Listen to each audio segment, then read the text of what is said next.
Ça. Et voilà. Donc tout est bon. Bienvenue à tout le monde sur ce nouveau live de la semaine. Sur la confiance en soi, on a déjà parlé de ce sujet-là très souvent, je le sais, nous le savons, mais la répétition ne fait jamais de mal. Alors, il y avait plusieurs choses que je voulais parler. Je voulais parler de nouvelles choses. Laura aussi avait envie de parler de ce sujet, donc j'imagine qu'elle a encore plein de choses à nous dire là-dessus. N'est-il pas vrai? Oui, en effet. Mais je te laisserai. Quoi? Ah, non, pardon, excusez-moi.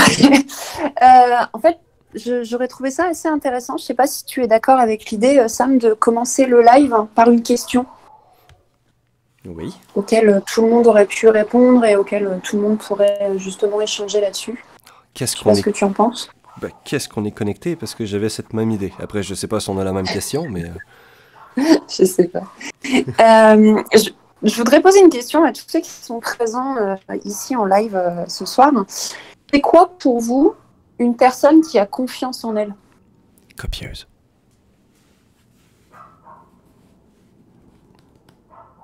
Pour moi, ce serait une personne qui ne se préoccupe pas du jugement des autres, qui se valide elle-même.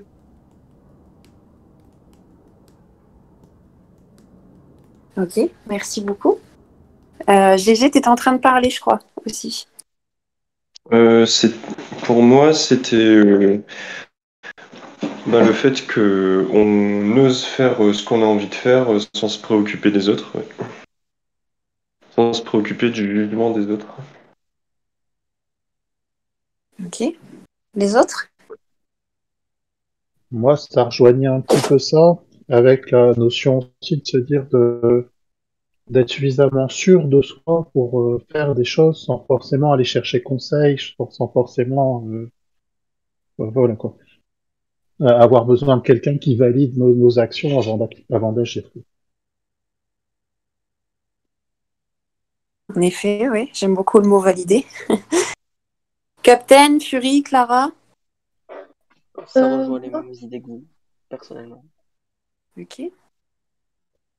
Clara, oui. Serait une personne qui accepte comme elle, enfin qui s'accepte comme elle l'est, sans se préoccuper de ce que les autres disent. Fury? Fury est parti manger, je pense. Ah, d'accord. J'aime beaucoup l'intonation de vos voix. Quand on vous pose une question, on voit vraiment que vous êtes très ancré dans le système scolaire. Qu'en fait, votre question, à la fin, elle finit par une voix un petit peu interrogative, genre, est-ce que c'est la bonne réponse? Il n'y a pas de bonne ou mauvaise réponse dans la question que... Il n'y a pas de bonne ou mauvaise réponse dans la question que j'ai posée. Les questions seront automatiquement bonnes puisqu'elles viennent de vous. Donc, il n'y a pas une interro surprise à la fin de ce live, je vous rassure, vous ne serez pas noté sur la confiance que vous avez en vous.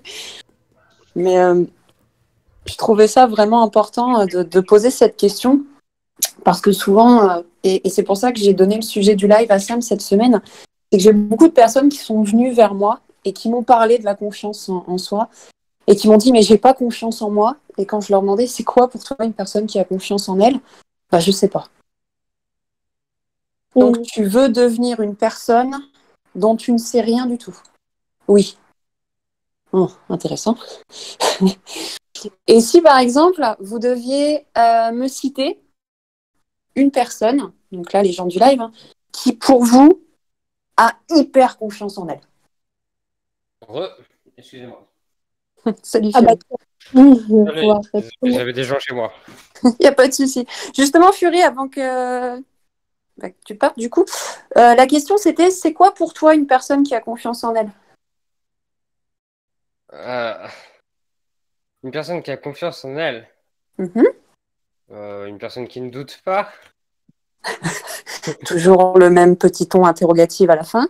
Je sais pas, moi, les questions de style court, là. Voilà, justement, c'est ce que j'étais en train d'expliquer. C'est ce que je disais, on a fait un tour de table, justement, et à chaque fois, à la fin, je disais, c'est une personne qui ne doute pas d'elle-même. C'est une personne qui ne doute pas d'elle-même. voyez la différence entre une personne qui est ancrée dans le système scolaire, de dire est-ce que c'est la bonne réponse que je suis en train de dire? Est-ce que ça va être validé? Est-ce que je vais avoir une bonne note? Non, non, il n'y a pas de note sur ce live, comme je disais avant. Il n'y aura pas d'interro surprise non plus, à moins que Sam veuille vous faire, veuille vous faire peur, mais je pense pas. Mais non, il n'y aura pas de tout ça. Donc, du coup, après, ma deuxième question, c'était pour vous, que ce soit dans votre entourage, dans les personnes que vous admirez, dans votre famille, dans vos amis, pour vous, c'est qui représente le mieux la confiance en soi autour de vous?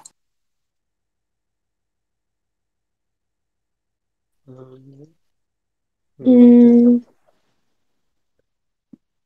Une personne qui Ouais, représente la Sam. confiance en nous-mêmes.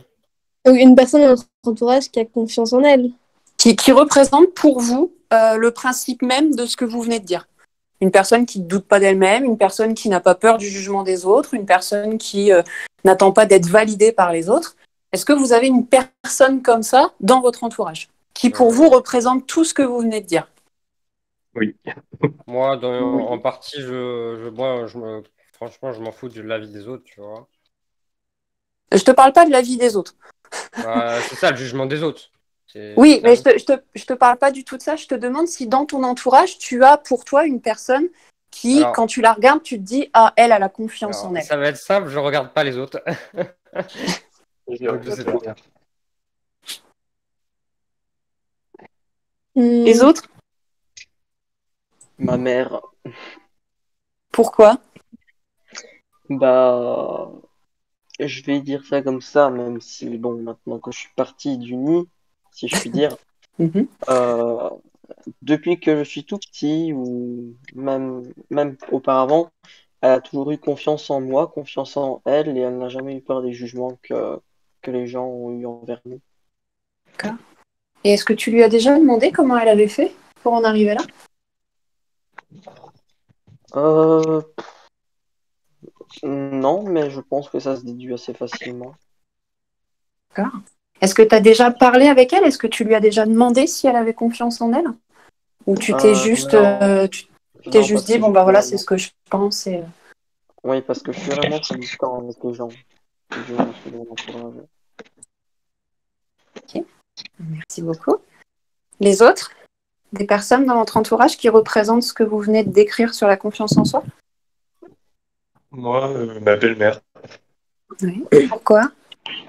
Parce que elle a fait des trucs dans sa vie, vraiment, on se dit, il y a très peu de monde qui en serait capable, quoi.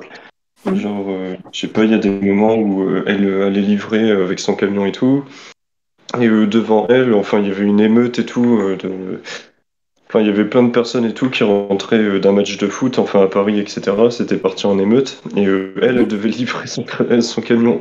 Qu'est-ce qu'elle a fait? Elle a roulé le pied sur le champignon et tout, elle a foncé comme, voilà, pour sortir de là.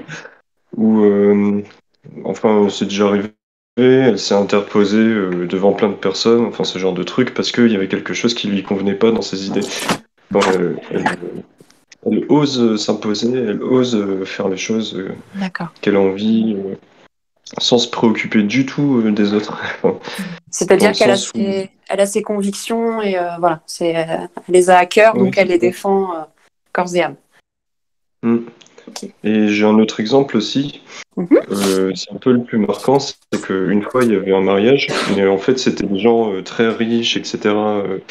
Enfin, un truc comme ça. Elle a pris un déguisement, c'est-à-dire que, enfin, c'est le mariage d'une amie qu'elle avait et tout ça, et elle a pris un déguisement et tout. Tout le monde était en mode costard cravate et tout, et vraiment, elle était peinturlurée partout, de la tête aux pieds et tout, et puis elle s'est ramenée comme ça au mariage, style voilà, maintenant je suis le boucan du mariage. Enfin, vraiment, voilà quoi, en mode je m'éclate dans la vie. Donc elle a pas peur du regard des autres. Ouais, c'est ça. Tout le monde l'a jugé derrière, mais elle s'en foutait totalement, quoi. C'est... Ok, super. Les autres? Moi, ce serait une amie à moi. Pourquoi? Parce qu'elle est toujours là à me dire arrête de te préoccuper de eux, ce qu'ils disent, fais-toi ce que t'aimes, toi ce que t'as envie de faire.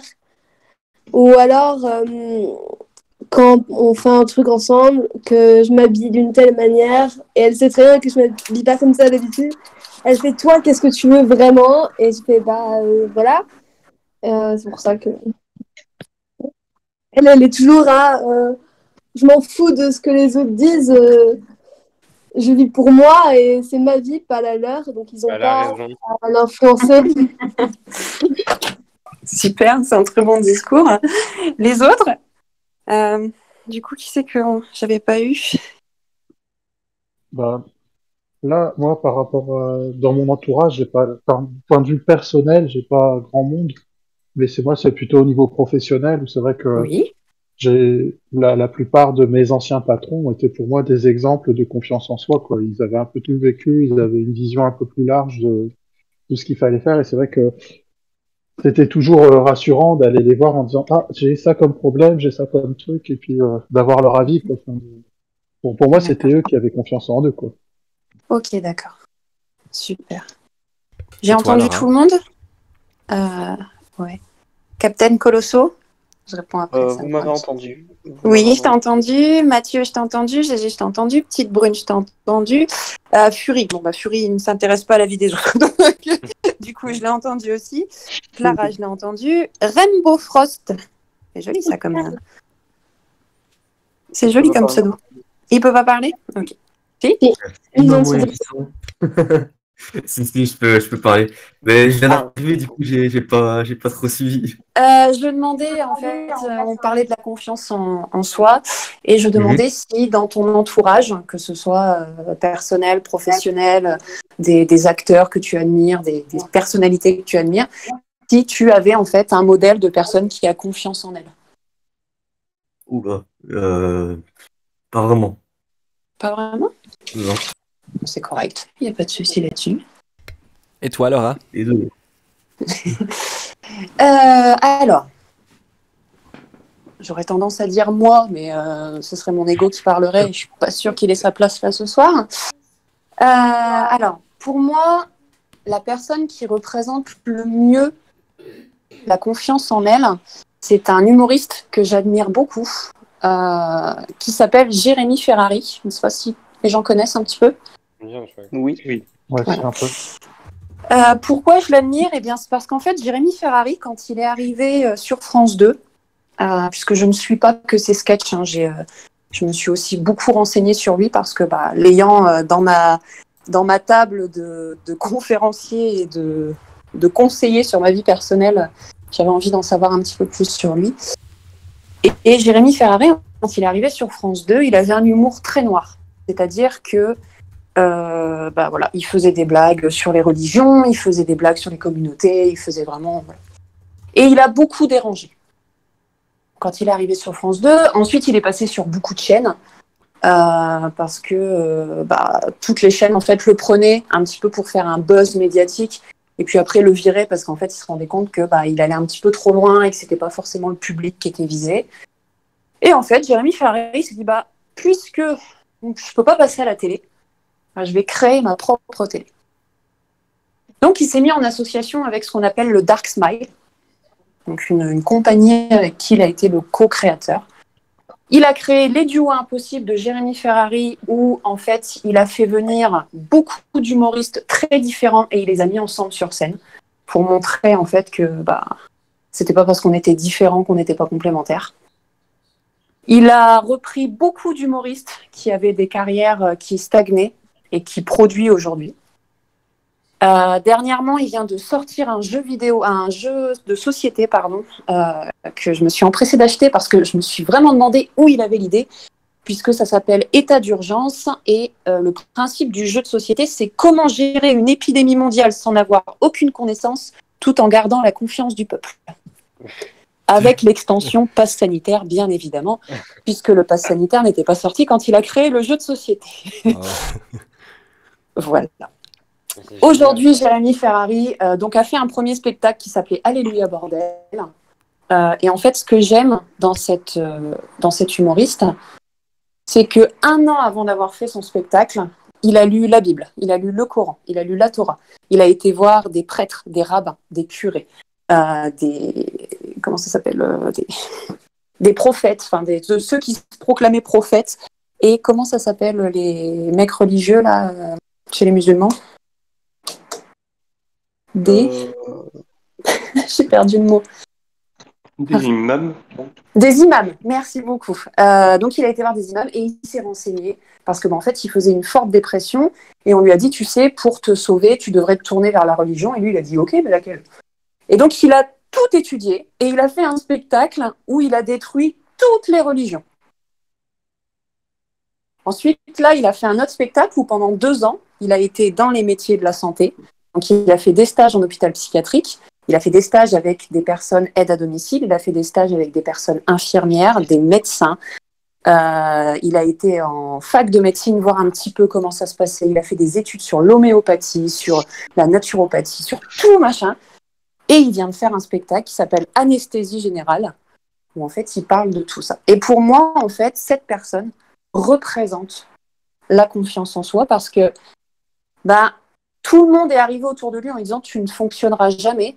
Regarde Dieudonné, tu fais exactement la même chose que lui, tu n'y arriveras pas.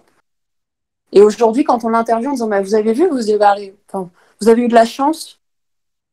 Et généralement, quand les gens lui disent ça, il les insulte. Et il leur dit non, j'ai juste travaillé. Et j'ai juste en fait montré que tout ce qu'on disait de moi, c'était pas vrai. Parce que tant que moi j'y croyais, tant que moi je croyais en moi, en fait le reste. C'était pas important, c'était facultatif, comme il dit. L'avis des autres est facultatif.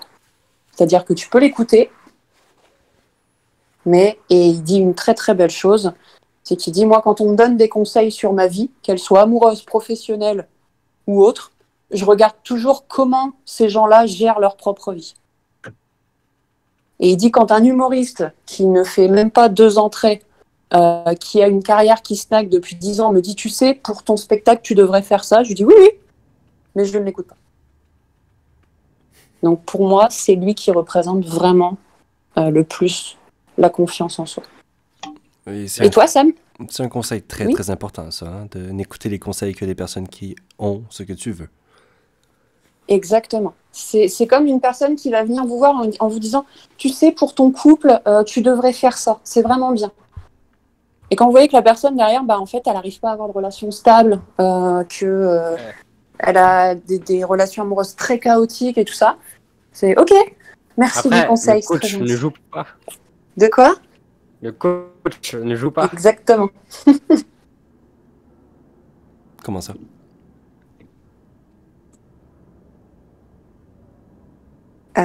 Si j'ai bien compris, ça veut dire qu'en fait, le coach, il entraîne, il conseille, mais il ne joue pas.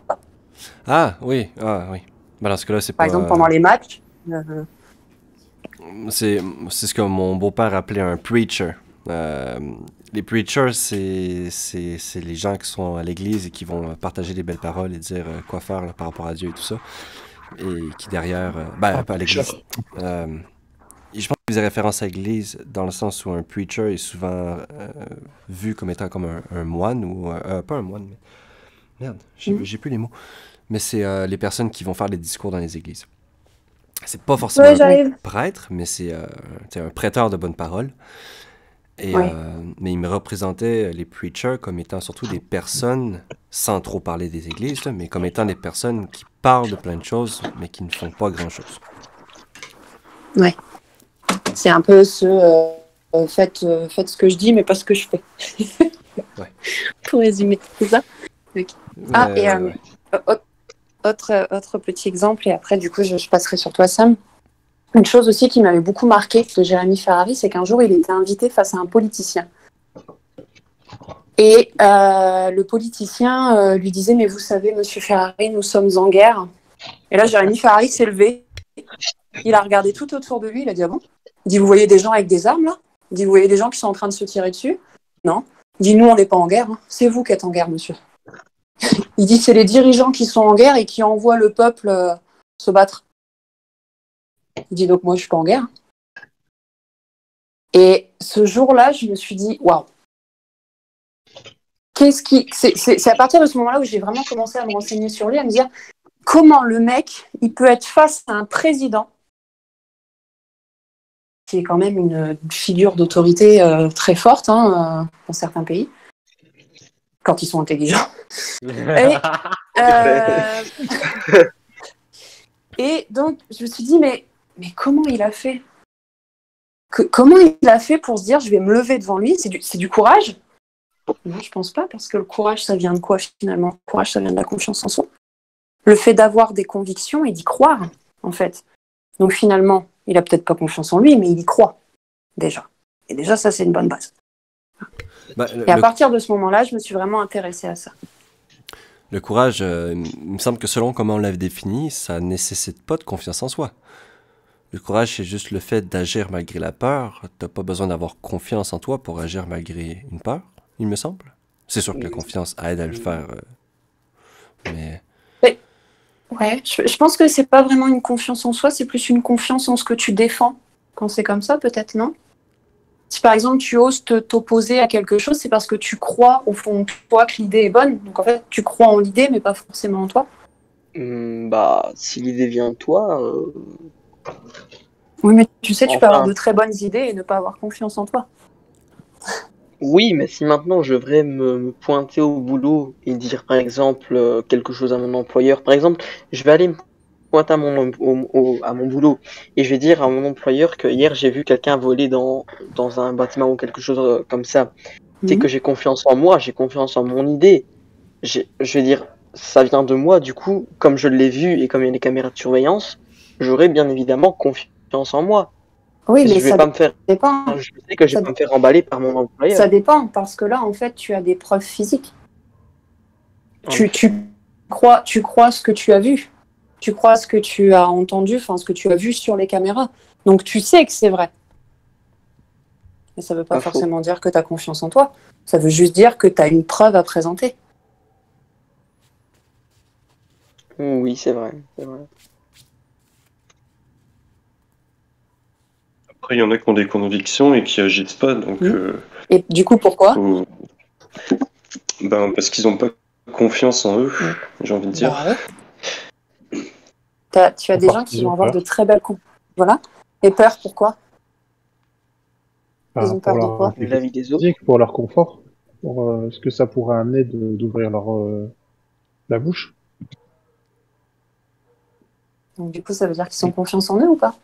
Si ces gens-là ont peur? Non. C'est question, hein. Comme je vous l'ai dit, il n'y a pas de bonne ou mauvaise réponse à mes questions. Hein. Soyez vous-même, hein. Palam pam pam pam. Hein. Là, quand on se dit, tiens, tout le monde pense quelque chose, et on les voit virulents, et on les voit s'acharner aux gens, le fait de se dire, bon, je n'ouvre pas la bouche parce que il m'impressionne et j'ai aucune envie de finir comme ça. Est-ce que c'est un manque de confiance en soi? Enfin, c'est plutôt un... C'est quoi ton... côté... Oui, pardon, juste te coupe, c'est juste pour bien comprendre ta phrase. C'est quoi ton interprétation du mot impressionné? Tu dis il m'impressionne et je veux pas finir comme lui, c'est-à-dire c'est quoi pour toi le mot impressionné dans cette phrase? Il y avait une vidéo sur internet qui montrait le papa qui essaie de donner à manger à sa fille et il lui présente la cuillère, elle dit non, alors il présente la cuillère à la poupée elle fait non de la tête parce que c'est lui qui tient la poupée, alors il prend un marteau et puis il tape sur la poupée à coups de marteau. Puis là il y a la fille qui voit la poupée et la poupée elle tombe par terre, et donc le père il lui représente la cuillère et là elle mange le truc. Pour moi c'est un exemple type d'être impressionné par ce qu'on vient de voir. Ok, d'accord. Donc oui, donc toi là le mot impressionné il a plus un... Parce que moi j'aurais utilisé le mot intimidé. Oui, alors peut-être c'était un mot plus adapté. Tu vois, parce que pour moi quand tu es impressionné par quelque chose, c'est vraiment waouh. Tu vois. Alors que quand tu es intimidé, parce que là, ça, l'exemple que tu viens de me donner, le premier mot qui m'est venu, c'est intimidation. C'est-à-dire que si tu fais pas ce que je veux, bah regarde ce qui va t'arriver. Alors que impressionné, c'est regarde ce que je fais Non, bah, tu peux remplacer impressionné par intimidé dans cette cas. Voilà, C'était plus ouais. ça que je voulais dire. C'est ça. Parce que le mot impressionné, pour moi, ça va vraiment être, tu vois, bah regarde ce que je suis en train de faire. Peut-être que si tu fais comme moi, eh ben, tu arriveras au même résultat. Ouais, Waouh, impressionné, ça m'impressionne. plus dans le côté Ouais. positif et Voilà. impressionné dans le côté négatif. C'est pour ça que je te posais la question, parce que du coup, je comprenais pas très bien le sens de ta phrase. Ok. Désolé. Non, mais t'excuses pas. T'excuses pas. Comme je l'ai dit, moi, je suis comme le McDo. Vous venez comme vous êtes. Vraiment. Vous utilisez vos mots, vous êtes qui vous avez envie d'être. Il y aura aucun jugement de ma part, en fait, parce que justement, plus vous allez être authentique et mieux je vais vous comprendre et mieux soit je vais pouvoir vous aider, soit je vais pouvoir vous expliquer, soit je vais pouvoir échanger avec vous, en fait. Donc, non, ne t'excuse jamais d'être toi-même, s'il te plaît. C'est comme si tu avais une orange qui rencontrait une banane et que l'orange, elle se disait je suis désolée d'être une orange. Ça marche. Ok? Donc, ne t'excuse pas d'être une orange ou une banane. Ça dépend ce que tu préfères. Ok? Ou un Big Mac. Hein? Ok? Chacun son truc. Donc, ouais, du coup, c'était plus le mot intimidation. Et là, voilà. du coup, c'est une réelle question que je me pose. Dans le sens où, quand on est intimidé, c'est plus la peur, du coup, qui prend le dessus. Du coup, est-ce qu'on peut, même en ayant confiance en soi, et là, je vais avoir besoin de ta grosse logique, Sam. Femme est mort. Oui. Parce que quand tu es intimidé, tu as peur. C'est une forme de peur, l'intimidation. Du coup, est-ce que ça prend le pas sur la confiance en soi? Est-ce qu'on peut avoir un coup d'état émotionnel et puis ne plus du tout croire en ce qu'on pense, en ce qu'on dit, en soi? Alors, je pense que toi et moi, on a un très bon exemple pour ça. Dans le sens où, quand on a commencé, tu m'en avais parlé que tu avais une forme d'intimidation qui te faisait sentir que tu n'avais peut-être pas assez de potentiel ou de capacité de réussir, il me semble. Et aujourd'hui, si je me concentre sur tes résultats, je vis une forme d'intimidation qui me fait me remettre en doute et en question et qui fait me sentir descendre en confiance en moi. Alors, oui, effectivement, l'intimidation peut donner l'impression, je dis bien que c'est une impression parce que ça n'a rien de réel, mais donner une impression que nos capacités ont soudainement chuté et qu'on est plus bon à rien ou qu'on devrait être meilleur que ça, ou etc. Parce qu'on se compare à quelqu'un d'autre qui a plus de résultats. Oh. J'ai la coach qui est en train de dire mais non, il faut pas qu'il se sorte comme ça. J'ai la petite fille qui dit oh, j'ai envie de lui faire un câlin. Et j'ai mon ego qui fait alors attendez, c'est un petit peu le bordel dans ma tête, je me reconcentre. Mais c'est dans le sens où, encore une fois, est-ce qu'il y a une différence entre l'intimidation et le fait d'être impressionné?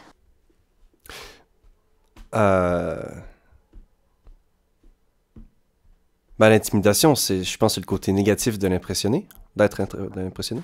Oui, c'est ça, c'est la peur en fait, c'est d'avoir peur de, comme je disais tout à l'heure, en fait, c'est en gros, si tu fais pas ce que tu fais, regarde ce qui va t'arriver, tu vois. Ouais. Ça, c'est de l'intimidation. Ouais. Je dirais que c'est plus se sentir inférieur. Ouais, voilà, c'est ça. Ouais. Mais du coup, comme disait Sam, quand tu te sens inférieur, c'est que tu te compares. Et généralement, quand tu te compares, c'est que t'as pas vraiment confiance en la personne que tu es déjà. Parce qu'une personne qui a confiance en ce qu'elle est déjà, elle ne se compare pas aux autres. Au contraire. Elle cherche à se complémentariser avec les autres. À s'inspirer des autres. S'inspirer, oui. Ok. C'est vrai que je réfléchis. Je trouve aussi. Ok. J'ai noté la question. Je m'approfondirai plus là-dessus. Je pense que je dois avoir un livre sur le sujet. Oh, petit aparté. Petit aparté. J'ai réalisé quelque chose il n'y a pas longtemps. Si vous êtes dans le monde du développement personnel, si vous aimez lire des livres sur le développement personnel, si vous aimez regarder des vidéos sur le développement personnel, j'ai remarqué une chose, que ce soit chez les personnes avec qui je suis, en coaching, mes amis, ma famille et moi-même. Et sur un groupe d'éveil spirituel sur lequel je suis. Beaucoup de gens, en fait, arrivent dans le développement personnel, lisent beaucoup de livres, regardent beaucoup de vidéos, regardent beaucoup de films et se sentent totalement perdus. Mais ils se disent, mais en fait, c'est...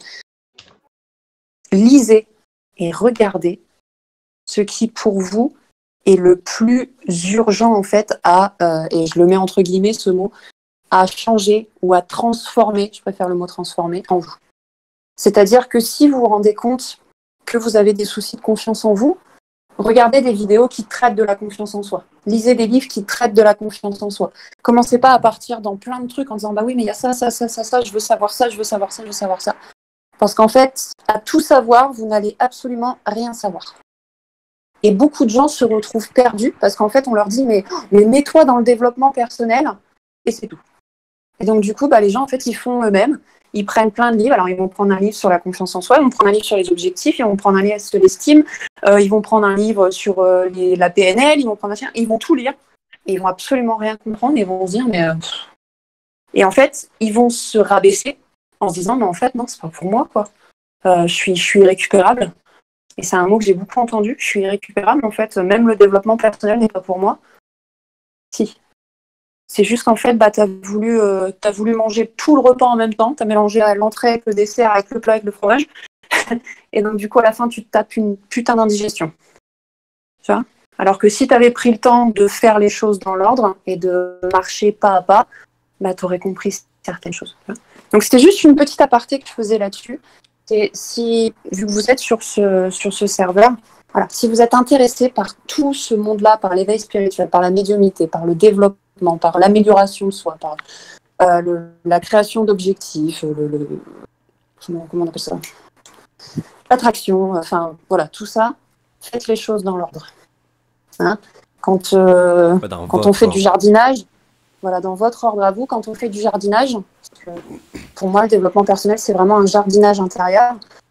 Avant de planter des nouvelles graines, on enlève l'ancienne terre, on en remplace par une nouvelle, et puis on enlève toutes les mauvaises herbes et toutes les racines qui se sont un petit peu incrustées pour en planter des nouvelles. Quand vous rentrez dans le développement personnel, c'est la même chose. C'est fait par étapes. Ok ?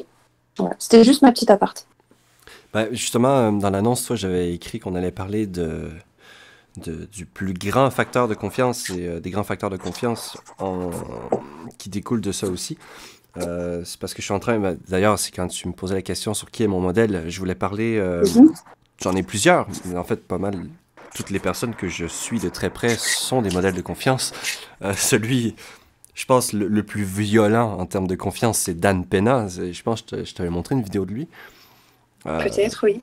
C'est un papy qui nous gueule dessus en nous disant à quel point on est des merdes, à quel point on est... on se bouge pas assez le cul dans la vie, mais il le fait d'une manière bien provocatrice parce qu'il parle à des entrepreneurs qui ont besoin de se faire remuer un petit peu. Mais bon, lui c'est un exemple. Sinon il y avait Tony Robbins aussi et un autre qui est assez récent. Je l'ai découvert avec les NFT. Et en fait c'est un entrepreneur de 34 ans qui est self-made millionnaire. Donc il est devenu millionnaire par ses propres moyens, par ses propres réussites à l'âge de 31 ans, il me semble. Qui a une valeur de comme plus de 200 millions aujourd'hui. Et ce gars-là, il a fait une formation qui est reconnue comme étant numéro 1 dans Forbes comme formation pour entrepreneurs et pour la clarté.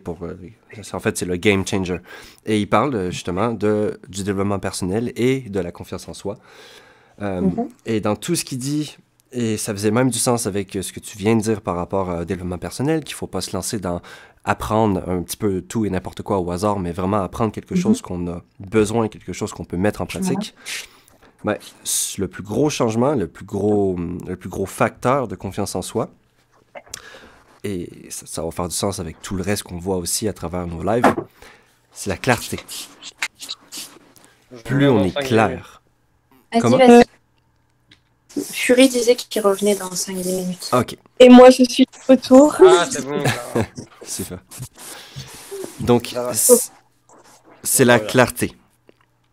Avoir de la clarté sur mes moyens, qui je suis, qu'est-ce que je peux faire, ce que je suis capable de faire. Mais aussi de qu'est-ce qui est possible pour moi de faire ou d'apprendre à faire. Plus j'ai de clarté sur les choses, sur comment les choses fonctionnent, sur comment je fonctionne, sur ce que je veux pas, etc., plus ça va être facile pour moi d'avoir de la confiance en moi et de développer le reste. Puis là, il a donné une petite liste là, du compte en banque, du compte de confidence account en anglais, donc le compte de la confiance, en 6 petits points. Donc le premier, c'est la recherche et de construire la certitude. Ensuite, il y a ça aussi, Tony Robbins en parlait beaucoup dans les 5 principes du succès. Le premier étant Spark Your Mind. Spark Your Mind, c'est comme nourris ton esprit. Nourris ton esprit tous les jours. Le simple fait de nourrir un petit peu, lire 10 pages d'un livre par jour ou aller regarder une petite vidéo qui t'apprend quelque chose, ça fait énormément de sens pour moi aussi parce que dans les 2 années où j'ai construit ma confiance en moi, je pense que c'était je pense que j'avais de 21 à 23, je sais plus, c'était il y a comme 4 ans, peut-être il y a 2 ans. J'étais encore en train de construire ma confiance en moi. Même tout le temps, d'ailleurs, on le fait tout le temps. C'est jamais acquis, mais le moment où j'ai le plus travaillé dessus, c'était des moments où je regardais des vidéos tous les jours sur la confiance, sur ce qui est possible, sur ce que je peux réaliser. Je lisais des livres là-dessus, sur ce qui est possible, sur le pouvoir du cerveau, le pouvoir, la vie en général, les gens, le business. Tout ce qui était possible pour moi de réaliser, j'avais de plus en plus de clarté là-dessus et j'apprenais là-dessus. Plus je faisais de recherches et plus j'apprenais des choses là-dessus, plus je spark mon mind, donc plus je nourris mon esprit au quotidien et plus j'avais de la confiance. Mais dès que j'arrêtais de le nourrir, et dès que j'arrêtais de faire toutes ces recherches-là pendant quelques jours, quelques semaines, je commençais à replonger. Je commençais à redouter de moi, je commençais à redouter de mes compétences et de mon potentiel. Parce que j'avais arrêté de nourrir mon esprit comme ça tous les jours. Le troisième, c'est avoir un cercle congruent. Ça se dit congruent en français? C'est-à-dire, c'est quoi ton interprétation du mot congruent? En fait, ce qu'il dit en anglais, c'est congruent circle of influence. Je ne saurais pas définir le mot comme ça. Pas le définir, mais toi, t'en as compris quoi quand tu l'as lu? En fait, j'ai pas trop cherché à comprendre, parce que je comprends qu'est-ce qu'il veut dire de manière générale, mais c'est avoir un cercle d'influence positive, un cercle d'influence qui te remonte et qui fait du sens pour toi. Mais ouais, en gros, peu importe la définition, mais c'est ça, c'est avoir un cercle d'influence. C'est ça, mais c'est tout à fait ça, Sam, en fait. On dit juste congruence, ou congruent en français, mais oui, c'est en fait congruent, si tu veux, ça veut dire qui convient ou qui s'applique bien. Donc oui, c'est Ok, bon, pour ça que je te demandais. D'accord, merci. Donc, avoir un cercle congruent d'influence. On sait tous que l'environnement est extrêmement puissant pour nous former ou nous programmer, je dirais. Ensuite, il dit toujours de choisir le fait d'apprendre et de grandir plutôt que le confort sur le moment. Donc, si en ce moment, tout de suite aujourd'hui, j'ai le choix entre grandir ou entre développer du confort, ben, je vais toujours essayer de choisir non, excuse-moi. Non, c'est ça, c'est bien ça. Donc, si j'ai le choix entre me développer ou le confort, je vais toujours choisir de me développer. Aussi compliqué que ça puisse paraître, même si... Tant et aussi longtemps qu'on se sent capable de le faire et qu'on sent que ça va nous apporter une expérience positive. Si tu te lances dans quelque chose qui va te détruire, même si c'est inconfortable, ça va pas t'aider. Mais bon, donc c'est toujours de se lancer en quelque chose qui est positif, qui nous avance dans nos objectifs. Et par exemple, tu sais, là, j'aurais pu, depuis le début du live, laisser Harrison parler et la laisser parce que tout ce qu'il dit est super intéressant. Puis moi, j'ai pas besoin de parler, je fais juste vous écouter, c'est facile, c'est simple, je fais aucune erreur, il y a rien que... Tu sais, tout est parfait pour moi. Mais ça, c'est dans mon confort, c'est beaucoup trop confortable même. Mais c'est pas comme ça que je vais grandir, c'est pas comme ça que je vais pouvoir apporter plus de valeur ou, tu sais, faire de ce live quelque chose d'intéressant, à ma manière, d'apporter une petite graine de plus, même s'il est déjà intéressant avant, ou même s'il le serait avec ou sans moi. C'est plus inconfortable de parler et d'oser de le faire, tout comme tout le monde ici, toutes les personnes qui ont participé avec nous et qui vont participer aussi juste après. Ben, c'est inconfortable de participer, de parler devant 10, 15 personnes.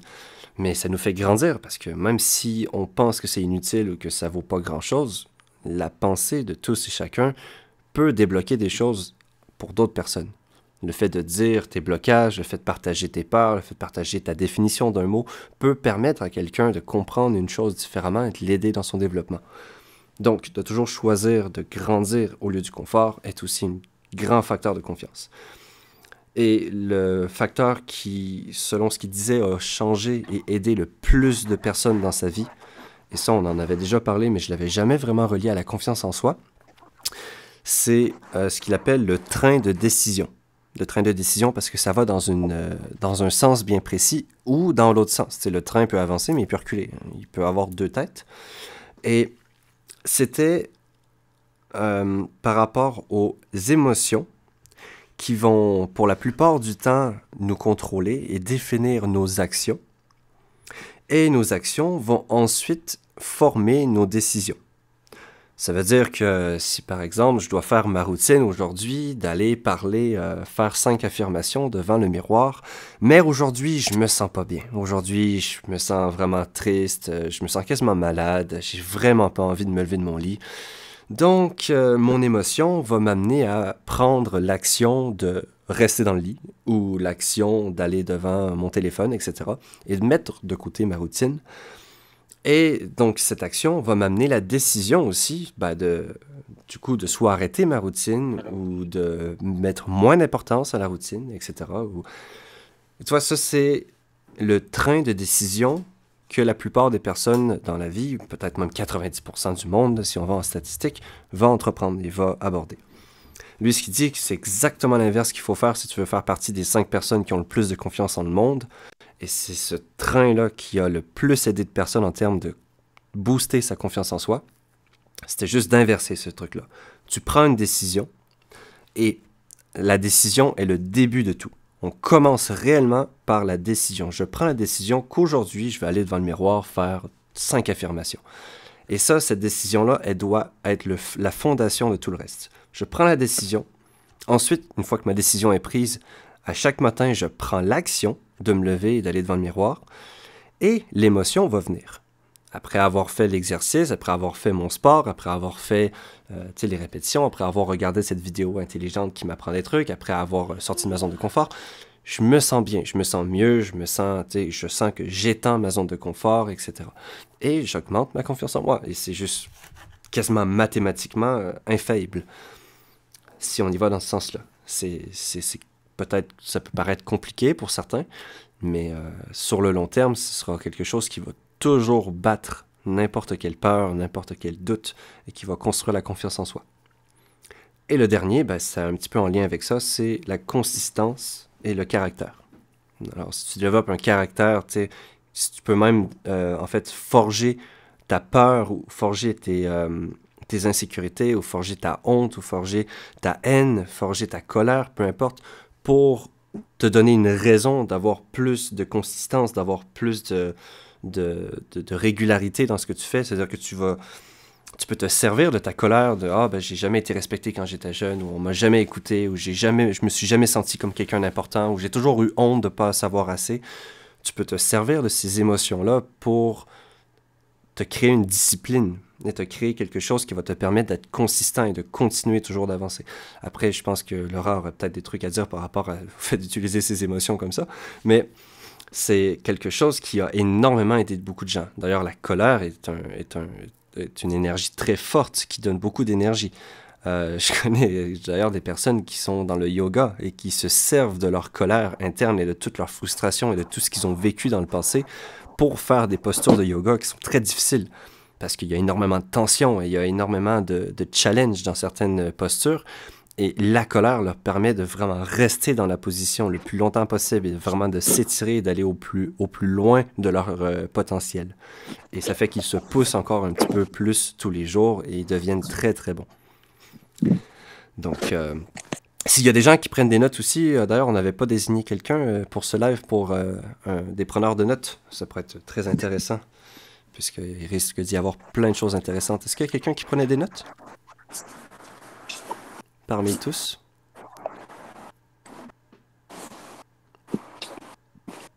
Apparemment non. Alors après, si vous en prenez pas, c'est pas grave. Comme je vous disais la dernière fois, n'hésitez pas par la suite, vous savez, dans les jours qui suivent le live, d'aller dans un des salons du serveur et de dire, par exemple, voilà ce que j'ai retenu du live et tout ça. Ouais. N'hésitez pas à faire ça si vous prenez pas de notes, en fait. Hein. Vous inquiétez pas, on n'est pas à l'école. Non, oui, en effet. Non, mais je comprends. Je sais que pour toi, prendre des notes, Sam, c'est 80% du travail dans l'apprentissage. Donc, ne t'inquiète pas. Par rapport à ce que tu disais, oui, en effet, je suis totalement d'accord avec les émotions. Vos émotions sont vos meilleurs guides. Et comme je disais à Sam avant-hier, il y a 2 jours, je lui ai expliqué qu'en fait, nos émotions, elles deviennent néfastes pour nous quand elles nous dirigent, mais pas quand elles nous guident. Parce qu'il y a une différence entre diriger quelqu'un et guider quelqu'un. Et après, je rebondis juste sur quelque chose que tu as dit. Alors, c'est peut-être moi qui l'ai mal interprété. Mais ne faites pas toujours ce qui est bon pour vous. Ouais. Ça peut paraître très bizarre dit comme ça. Pour vous donner un exemple, il m'est arrivé de passer d'un extrême à l'autre dans ma vie. C'est-à-dire que pendant un moment de ma vie, une période de ma vie, je me suis totalement détruite. C'est-à-dire que moi, j'avais mis au placard tout ce qui était dit émotion positive. Je refusais de ressentir ça parce que je ne me sentais pas légitime de ressentir ça. Et donc, en fait, pendant 10 ans de ma vie, j'ai tout détruit autour de moi. J'ai détruit des personnes, j'ai détruit mon corps, j'ai fumé, j'ai bu, j'ai fait la fête à outrance, jusqu'au jour où je me suis dit non mais c'est pas possible en fait, je peux plus continuer comme ça. Et où là je suis passée dans le total extrême, inverse. C'est-à-dire que toutes les émotions qui étaient dites négatives, j'ai arrêté de les ressentir. Et je ressentais que de la joie, tout le temps. Oh là là, j'étais une vraie guimauve. C'était horriblement écœurant. Voilà, tout était toujours beau, tout était toujours rose. Oh là là, la vie était tellement belle quand on regardait pas les soucis qui étaient à côté de nous, quand on faisait l'autruche. C'était tellement beau dans le trou, en gros. Jusqu'au jour où, en fait, mon corps était plus du tout d'accord avec ça non plus. Et où il m'a dit, ok, bon, maintenant, Laura, va falloir trouver un équilibre là. Tu peux pas ne pas ressentir d'émotions comme la peur, la colère, la tristesse, ça, tu vas les ressentir et tu ne peux pas ressentir que de la joie tout le temps. Et en fait, à partir de ce moment-là, j'ai commencé à trouver un équilibre. Alors, j'étais pas très très stable au début, hein. C'est un petit peu comme les équilibristes. Hein. Ils n'arrivent pas à marcher sur un fil de pêche dès qu'ils sont montés dessus. Et j'ai commencé à me dire, ok, donc là, j'ai fait des choses qui n'étaient pas bonnes pour moi. Je me suis rendu compte, en fait, comme disait Sam tout à l'heure, ça a apporté une certaine clarté. Ça, je sais que c'est pas bon pour moi. J'ai fait d'autres choses par la suite où je me suis dit, ça, c'est bon pour moi. Donc, c'est dans le sens où ne vous mettez pas la pression de ça, c'est positif, ça, c'est négatif, ça, machin, ça, faut pas le faire, ça. Si votre corps vous dit de le faire, si votre corps veut expérimenter la chose, faites-le. Alors, tant que ça ne met pas votre vie en danger, tant que ça ne met pas celle des autres en danger, bien évidemment. Hein. Mais c'est dans le sens où, voilà, c'est apprenez à vous découvrir. Apprenez à savoir qui vous êtes, autant dans votre côté positif que dans votre côté négatif. Et ça, c'est une règle générale de la vie. Hein. Ne faites jamais quelque chose contre vous ou contre quelqu'un d'autre. Exactement. Et c'est dans le sens où j'ai écrit un texte il y a quelques jours où j'expliquais que voilà, dans le dos, on a une aile de dragon, on a une aile d'ange. Ça sert à rien d'en détester une plus que l'autre parce que les deux, elles vont vous servir à vous élever en fait. Parce que si vous arrivez à faire fonctionner les deux en même temps, vous allez vous envoler. Et c'est plus vous allez savoir qui vous êtes, plus vous allez savoir ce qui vous met en colère, plus vous allez savoir ce qui vous rend triste, plus vous allez savoir ce qui vous fait peur, plus vous allez savoir ce qui vous met en joie. Et un jour, en fait, vous allez être chez vous et puis à votre porte, vous allez entendre toc-toc. Et puis vous allez ouvrir, bonjour, c'est qui ? C'est confiance en moi, bonjour. J'arrive dans ta vie, on va faire une belle équipe toutes les deux. C'est vraiment apprenez à vous découvrir. Ne vous dites pas, non, ça c'est une partie de moi que je ne veux pas voir. Et c'est un raisonnement que j'ai eu quand j'étais en séance de coaching avec Sam, de dire, non, je sais comment je suis avec les mots, je sais comment j'utilise les mots. Si demain, je commence à être méchante, je vais détruire les gens. Je ne veux plus redevenir celle-ci. Et en fait, en faisant ça, je bloquais une partie de moi-même. Je me mettais que dans la lumière et l'ombre, je le laissais derrière en disant non, je vais pas aller voir ce qu'il y a là-dedans parce que il fait noir déjà et puis c'est flippant. Jusqu'au jour où en fait, j'y suis allée et je me suis dit ok, voilà, il va falloir regarder un petit peu, il va falloir prendre une lampe torche et regarder un petit peu tout ce qu'il y a dans les coins là. Et il va falloir s'en occuper parce que... Donc, apprenez vraiment à vous découvrir. C'est la confiance en soi, c'est pas quelque chose qui arrive vous ne naissez pas en fait avec la confiance en vous. En fait, c'est un petit peu comme une barre, comme dans les jeux vidéo, et ça se remplit au fur et à mesure que vous avancez dans le jeu. Et je prends souvent l'exemple du permis de conduire, ou je prends souvent l'exemple d'un examen pour entrer dans une école, pour entrer dans un domaine que vous aimez, etc. Au début, vous avez eu peur de le faire. Hein. La première fois que j'ai conduit, j'étais tétanisée. Et heureusement d'ailleurs qu'il y avait un mec à côté de moi. Heureusement qu'il y avait un mec à côté de moi avec les pédales parce que je me figeais, je lâchais le volant, j'étais tétanisée. Aujourd'hui, je ne me rends même plus compte quand je prends la voiture. Donc c'est de l'apprentissage, c'est de la découverte. Heureusement qu'il y avait un mec à côté de toi, pas que pour toi. Oui, exactement.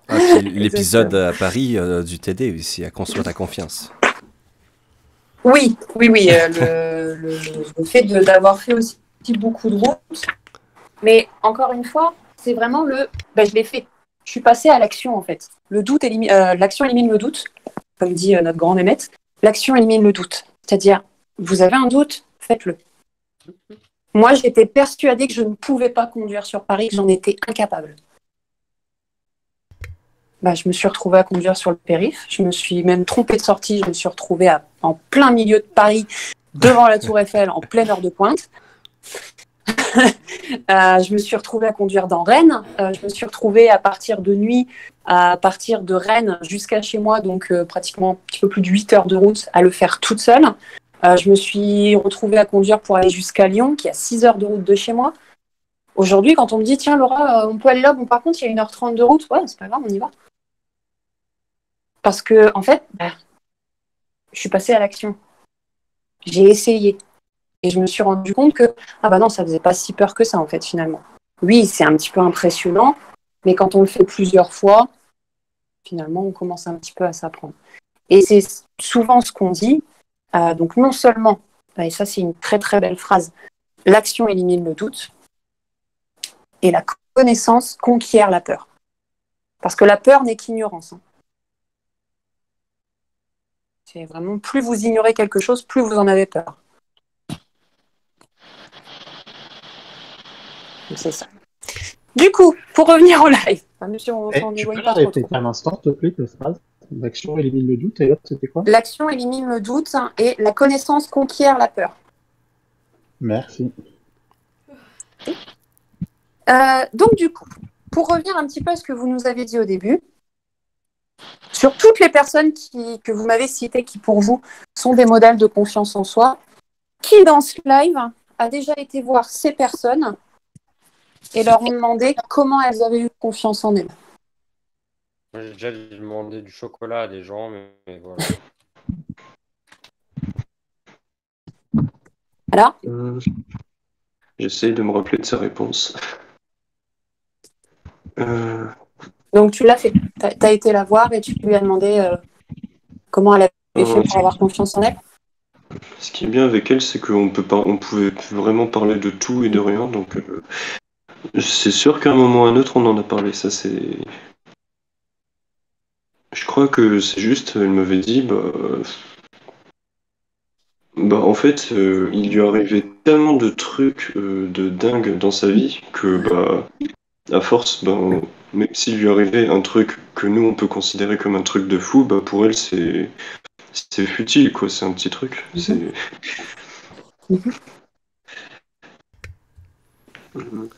Et du coup, les autres, qui a déjà été voir ces personnes que vous avez mentionnées et qui leur ont demandé comment ils avaient fait pour avoir confiance en eux?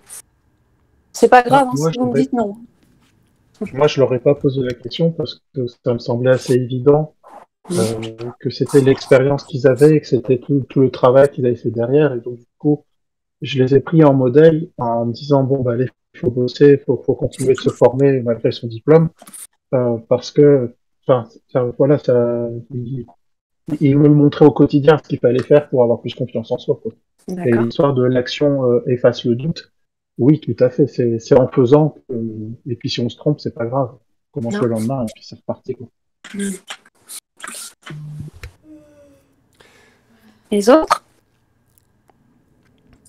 Ben, j'ai une anecdote de quand j'avais 15 ans, justement, que j'ai demandé à une fille comment elle avait fait pour avoir confiance. Mhm. C'était quand j'étais... En fait, tu sais, je suis parti en France quand j'avais 10 ans. J'ai vécu 5 ans de grosse solitude et destruction du soi. Et après ces 5 ans, je suis reparti au Québec où j'ai revu une vieille amie d'enfance. Et je voyais qu'elle s'en était très bien sortie, beaucoup mieux que moi d'ailleurs à l'école. Elle avait plein d'amis, tu sais, elle avait des grandes soirées, elle était toujours au centre de l'attention. Fait que je lui demandais, mais comment est-ce que tu fais? Tu sais, on était au même niveau avant, on était tous les deux très similaires. Et aujourd'hui, tu es comme une star de ton école, alors que moi, je fais partie de la décoration, tu sais. Alors, comment est-ce que tu fais pour avoir autant de confiance, pour avoir autant d'amis? Puis elle m'a dit que ça, c'était tellement simple, mais ça a fait un gros déclic dans ma tête. Elle me disait, ben, je me suis forcé à aller vers les autres. Je me suis forcé à faire face à mes peurs. Puis j'étais comme, waouh, c'est tellement du génie. Et puis ben, après ça, je suis revenu en France et j'ai commencé à mettre en pratique. Et je l'ai pris comme modèle, j'ai fait comme elle, je me suis inspiré d'elle. Et j'ai commencé à aller parler à des groupes d'amis, à des groupes de gens que je connais pas. Puis j'étais très gêné, j'avais peur. Même des fois, j'avais la voix qui tremblait quand je leur parlais. Mais je réessayais jusqu'à ce que je me trouve un groupe d'amis et jusqu'à ce que je commence à construire une certaine amitié avec des gens et à reconstruire ma confiance. Et, son conseil a effectivement bien fonctionné. Mhm. Jusqu'à En aujourd'hui. effet. Pourquoi jusqu'à aujourd'hui? Bah, c'est que, encore une fois, Je les connais aujourd'hui, pas demain. on en est arrivé à avoir 1200 amis sur l'ancien serveur, donc c'est que ça a plutôt bien marché quelque part. Ah oui, ok. Quand je dis jusqu'à aujourd'hui, c'est que tu connais pas demain, tu vois. Oui. Mais c'est que je continue encore à rencontrer des super personnes en faisant ça et en osant aller parler à des gens que je connais pas. Ou des fois, même ça arrive très souvent au Népal ou tu sais, en voyage, que tu croises le regard de quelqu'un et il te regarde d'une manière à comme. C'est comme si tu sais que tu devrais aller lui parler et lui, il te regarde comme si lui aussi, il sait qu'il devrait venir te parler. Mais il y a personne qui fait rien, donc on se regarde juste. Et plus on se regarde, plus c'est gênant. Donc plus il y en a un des deux qui doit passer à l'action. Et bon, souvent, ben, je me dis, ok, vas-y, on y va. Et je vais lui parler, que ce soit une fille ou un gars. Ben, je commence la discussion et puis il se trouve que c'est toujours des rencontres super intéressantes. Puis ça arrive que même des fois, c'est des personnes qui me suivent en voyage et qui continuent le voyage avec moi. Et c'est incroyable. C'est fou ce que ça te débloque de juste oser faire face à ses peurs. Et j'ai encore peur de parler aux inconnus aujourd'hui. Ça fait encore partie de moi. Et faut encore que je sorte de ma zone de confort pour le faire. Mais plus je le fais, moins c'est gênant. C'est encore gênant, mais un petit peu moins. Petite astuce d'ailleurs, quand vous voulez aborder des inconnus, vous savez pas ce qui va les intéresser, parce que ce sont des inconnus, mais vous ne les connaissez pas. Parlez de quelque chose que vous avez en commun, votre environnement, un vêtement, une musique que vous entendez si vous êtes dans un bar, un film, si par exemple il y a un truc qui passe à la télé, que vous êtes dans un genre de cinéma ou machin. Engagez oui. comme ça la conversation. C'est dans le sens où, par exemple, hier, j'étais partie chercher un burger et il y avait un mec devant moi qui avait des super belles baskets. Mais genre, elles étaient trop belles. Et je lui dis, excusez-moi, elles sont vraiment super belles, vos baskets. Et en fait, on a commencé à parler comme ça. Et puis, j'ai appris que en fait, il était étudiant en architecture, qu'il avait acheté ses baskets sur un site japonais, parce que c'était un créateur japonais qui avait fait une édition où il reprenait des vieilles baskets et où il les customisait par rapport à l'écologie, parce qu'il était beaucoup dans ça, et que en fait, c'était sa manière de contribuer la surconsommation et tout ça. Et parler de quelque chose d'ambiant, en fait, que vous avez en commun. Parce que si vous arrivez en disant ah tiens, moi je suis passionnée d'équitation et toi tu le fais, vous voyez, la personne, elle va dire vous ne la connaissez pas, en fait. Et pour apprendre à la connaître, il va falloir lui poser des questions. Mais vraiment, le petit truc qui peut vous débloquer, de dire oui, mais bon, je la connais pas, moi je sais pas quoi lui dire. Prenez juste quelque chose qui vous entoure et que vous avez en commun. C'est tout simple. Je confirme. C'est ce que m'a appris, c'est pas une coach, mais une entraîneuse. Quand je travaillais pour Mazda, j'étais représentant pour Mazda dans les salons de l'auto. Et on avait, tu sais, parce qu'en tant que représentant, on faisait pas juste attendre à côté de la voiture. Il y avait plein de gens qui venaient, tu sais, dans les voitures, qui les essayaient, qui posaient des questions. Mais il y a aussi beaucoup de gens qui osaient pas poser des questions parce qu'ils pensaient qu'on était des vendeurs. Alors que non, on n'était pas là pour vendre, on était juste là pour informer. Donc, pour briser un petit peu ce truc-là ou pour qu'on serve à quelque chose, elle nous disait hey, allez vers les gens et elle nous montrait des exemples. Et ce qu'elle nous disait le plus souvent, c'est va vers la personne et montre-lui quelque chose, explique-lui quelque chose qu'elle est en train de regarder. Tu sais, quelque chose que vous avez en commun et qui est ici présent. Donc, j'allais voir la personne et je voyais qu'elle regardait le miroir. Je disais, vous saviez que là, il y avait un système d'angle mort qui était relié à l'écran ici, que ça fonctionnait seulement sur le côté gauche. Et puis là, la personne, elle s'intéresse. Ah oui, c'est vrai. Et puis, ah oui, puis là, quand tu rentres dans la voiture, tu vois la sonorisation, puis nanana. Et puis, tu sais, c'est pas comme... Je vais pas arriver à leur dire, hey, est-ce que vous avez une question? Ah, est-ce que vous connaissez Mazda? Wow, vous saviez que nanana. Non, c'est comme... Je vais vraiment poser une question qui est en lien avec ce que la personne regarde ou fait ici en ce moment. Et ça fait que toutes les interactions terminaient de manière beaucoup plus positive, étaient beaucoup plus intéressantes. Les gens étaient beaucoup plus engagés aussi à répondre aux questions. Même après, ils étaient vraiment intéressés, ils nous posaient des questions. Alors que si on arrive avec une question qui n'a pas vraiment de rapport, tu sais, les gens se sentent comme dans un interrogatoire ou comme si on essayait de vendre quelque chose et ça va jamais très très loin. Sauf si la personne est vraiment vraiment intéressée, là, mais ça débloquait beaucoup de choses de juste partager quelque chose avec la personne. C'est ça. Et c'est après, en fait, j'ai tendance à penser que le fait de poser des questions, ça vient après. Vous savez, quand vous allez vous intéresser à la personne justement pour apprendre à la connaître. Parce que ça, c'est un fait qui est très, très, très, très vrai. Les gens adorent parler d'eux. Ouais. Donc, posez leur tour des questions. Hier soir, on était en soirée avec des amis. On m'a présenté des nouveaux partenaires qui étaient dans la police. Et en fait, ils parlaient un petit peu. Alors, je dis, tiens, t'es dans la police parce que il était en uniforme. Donc, j'ai pris ce truc en fait qu'on avait en commun. Donc, le fait que lui est en uniforme et que moi, je voyais son uniforme. Je lui dis, donc, est-ce que je peux voir, tu es dans la police? Elle me dit oui, en effet. Puis on commence à discuter. Puis moi, j'ai écoute, j'ai une question à te poser. Ça va peut-être. Elle me dit oui, vas-y.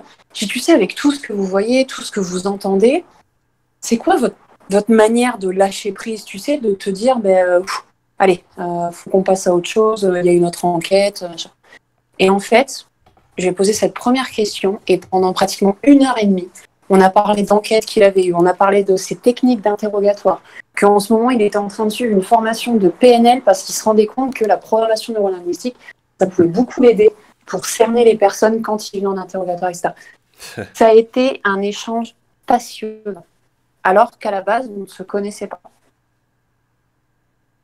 Donc, c'est vraiment, voilà, prenez quelque chose qui vous entoure et posez des questions et intéressez-vous à la personne parce que les gens adorent parler d'eux. Du coup, c'était quoi sa technique d'interrogatoire? Ils m'ont parlé en fait de ce qui était donc méchant et gentil flic. Que des fois en fait ils étaient obligés de pousser les gens, donc limite de les insulter pour que les gens en fait sortent, tu sais, qu'ils aient ce coup d'état émotionnel et qu'ils se mettent à tout lâcher. Que des fois c'était dans l'humour qu'ils étaient obligés de faire. Enfin, ils s'adaptaient en fait à la personne qu'ils avaient en face. Et pour tirer le plus d'informations, donc des fois, ils jouaient les arrogants pour que la personne s'énerve et qu'au bout d'un moment, vu que la personne s'énerve, elle en a marre de la personne qu'elle a en face d'elle et elle veut absolument que cette personne parte. Donc, lui déballe tout. Des fois, il y avait le compatissant. Tu sais, vous savez, je comprends, parce que c'est vrai que, elle vous a trompé. Donc, je peux comprendre que sur le coup de la colère, vous ayez pris cette arme et puis que vous lui ayez tiré dessus, quoi. À Ah bah oui, c'est vrai, oui, bah voilà, oui, c'est vrai, je t'en connais. Et en fait, il m'a parlé de tout ça. Et vu que moi, en ce moment, je suis en train d'écrire un livre où mon héros, il travaille à la CIA et que je suis en train d'écrire des interrogatoires, bah, j'ai commencé à lui en parler. Et il a commencé à me dire, mais c'est quoi l'histoire? Et là, je lui raconte un petit peu l'histoire. Il me dit, mais c'est passionnant. Je dis, tu sais quoi? Je dis, ça serait vraiment cool si je pouvais avoir tes coordonnées. Puis je dis, quand j'écris un texte sur un interrogatoire, limite de te le faire lire et que tu me dises, bah ouais, tiens, ça c'est bien. Bon, ça c'est vrai, tu peux le mettre. Il me dit, mais ouais. Et là, il m'a donné ses coordonnées. Il m'a dit, mais ouais, enfin, tu m'appelles quand tu veux, quoi. Si tu as des questions. Voilà. Comment se faire des amis? Vous voyez, ou comment se faire des connaissances qui peuvent par la suite devenir des amis. Donc, c'est vraiment ça, en fait. C'est environnement ambiant. Oui, c'est comme ça qu'on dit. Environnement ambiant, questions, intéressement. Et voilà. Et autre chose aussi que je voulais rajouter par rapport à la confiance en soi. Quelque chose que j'ai beaucoup vu aussi. Il y a un désaccord Toltec qui est très, très important pour la confiance en soi. C'est ne pas faire de suppositions. Parce que, petite anecdote, j'ai une personne qui a beaucoup de mal à aller vers les hommes. Et là, elle me montre en fait le profil d'un garçon qu'elle aime beaucoup, qu'elle connaît un petit peu en dehors des réseaux sociaux, mais ils se sont jamais vraiment parlé. Et là, je lui dis, bah, écoute, envoie-lui un message. Elle dit, bah, je ne saurais pas quoi lui dire. Bah, je dis, qu'est-ce que tu as envie de savoir? Bah, elle dit, je veux savoir s'il va bien. Bah voilà, demande-lui s'il va bien. Donc elle envoie le message, et là, dès qu'elle a envoyé le message, elle fait, oh là là, la honte. Ah, il va se dire, mais c'est qui cette nana là qui m'envoie des messages, qui me demande comment je vais, je la connais même pas. Et là, elle part dans un truc, et au bout d'un moment, bah, la personne ne répondait pas, puis elle dit, non mais tu vois, je t'avais dit, il en a rien à foutre, il doit vraiment se moquer de moi et tout. Et là, je la regarde avec une voix très calme, je lui dis, ou alors il est occupé. Elle me dit, non, non, c'est sûr, il se moque de moi. Et là, elle reçoit un message. Excuse-moi, j'étais au travail, je n'avais pas mon téléphone, je vais très bien et toi? Et là, 2 salles, 2 ambiances. Hein. Elle redevient toute mielleuse, toute niaise. Et là, il m'a demandé comment j'allais, qu'est-ce que je fais? Bah, comment tu vas? Bah, ça va. Bah, donc dis-lui que ça va. Ne cherche pas, en fait, pourquoi tu cherches à l'impressionner?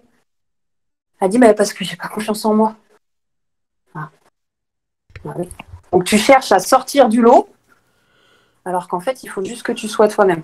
Parce que plus tu vas être toi-même, plus tu vas attirer des gens qui vont rester dans ta vie. Parce qu'ils verront déjà ce que tu es. Donc s'ils t'aiment pour ce que tu es, tant mieux. S'ils n'apprécient pas ce que tu es, bah, c'est pas grave en fait. Ils vont aller vers d'autres personnes qu'ils apprécient plus. Donc c'est vraiment, ne faites pas de suppositions quand vous faites quelque chose. Vous ne faites pas, non mais ça se trouve, il en a rien à foutre. Ou alors, oh j'ai dit ça se trouve, ils sont en train de se moquer de moi là. Oh si ça se trouve, et puis si ça se trouve, et puis si ça se trouve. Là, vous êtes en train de descendre votre confiance. Vous avez eu un mouvement de confiance parce que vous êtes passé à l'action. Et en faisant des suppositions, vous êtes en train de tout rabaisser. C'est comme si la personne, elle avait... De quoi? Je suppose que tu as raison. C'est comme si vous aviez une personne en face qui venait tout juste de sortir sa tête de l'eau et que vous rappuyez dessus. Et c'est ça, en fait. Et à chaque fois, c'était... Oui, mais tu vois, regarde, il s'en fout, il s'en fout, il s'en fout. Ou il est juste occupé. Ou il a juste pas son téléphone avec lui. Et si on revient à la grande base, ça crée plus de doutes, ça enlève de la clarté. Exactement. Ou en tout cas, ça rajoute de la clarté au doute. Mais... Donc c'est ça, c'est pas de supposition. Voilà. Soyez dans le moment présent. Vous parlez à une personne que vous appréciez, vous lui envoyez un message, enfin, peu importe. Attendez, vous êtes responsable du message que vous avez envoyé, vous n'êtes pas responsable de son temps de réponse ou de sa réponse. C'est très très simple aussi pour développer, diminuer son doute dans sa vie de manière générale, diminuer aussi les suppositions qu'on fait, le genre de questions inutiles qu'on se pose par rapport aux autres. C'est juste de se concentrer sur quoi est-ce que tu es certain en ce moment. Quelle chose là tout de suite, maintenant, dont tu es certain ou certaine, absolument sûr. Et c'était une question qui était posée aussi par... c'était par une des grandes personnes influentes dans la finance, qui est connue mondialement comme étant une des personnes qui a prédit avec le plus de précision le futur dans les 20 dernières années, qui a toujours fait des prédictions justes sur comment le marché allait évoluer. Et c'était un des conseils qu'il donnait le plus dans ces 2 dernières années. C'était, mais dans des temps aussi incertains, concentrez-vous sur ce dont vous êtes certain. Toujours.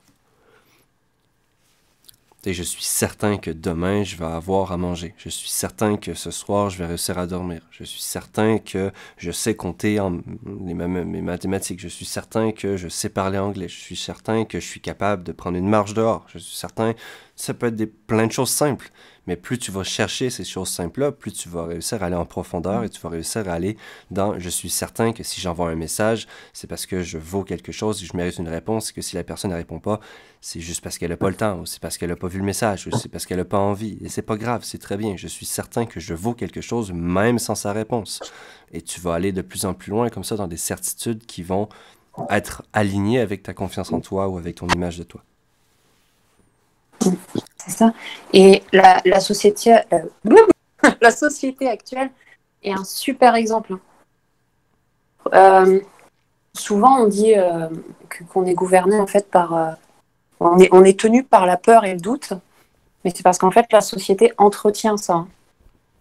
Elle vous fait douter et elle vous fait peur, parce qu'en fait, elle vous amène aucune clarté, puisqu'elle répond toujours à vos questions par une autre question. Et j'avais vu ça dans un débat où une personne disait « Mais vous savez, est-ce que vous comptez faire quelque chose contre l'augmentation du taux de chômage ?» Là, la personne en face dit « Mais monsieur, est-ce que c'est réellement la question à poser ce soir ?» Bim. En 10 secondes, il vient de faire douter le mec d'en face sur l'importance de sa question. Il vient de lui amener le doute. Il vient de l'intimider. Donc, il vient de lui amener une certaine forme de peur. Parce que du coup, lui, il ne sait plus. Et aujourd'hui, c'est ce qu'on est en train de vous faire. Hein. Avec peu importe le sujet. Hein. Peu importe, je ne parle pas seulement de la société. Hein, je ne suis pas une complotiste, ni une anarchiste. Mais c'est dans le sens où la société fait ça. Les religions font ça. La scolarité fait ça. Certains de vos proches peuvent faire ça. De vous mettre dans le doute, en fait, pour vous faire peur, pour vous intimider. Et en fait, comme ça, vous êtes sous leur emprise.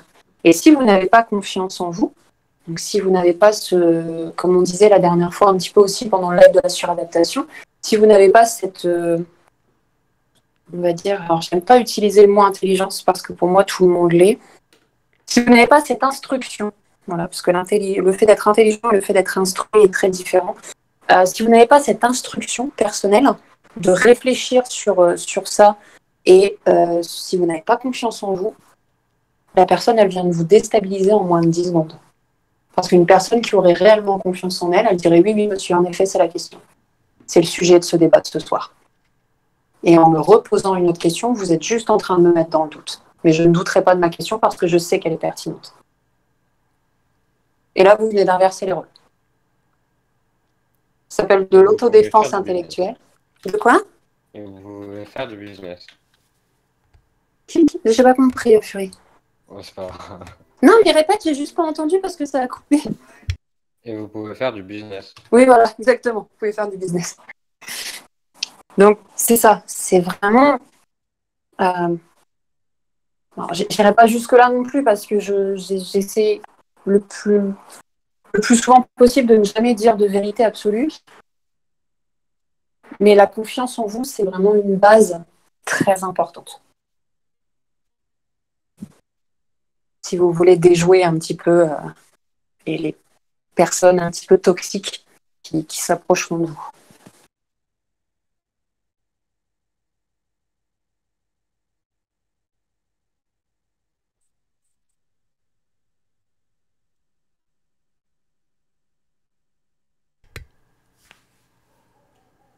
Pourquoi c'est tout silencieux d'un coup?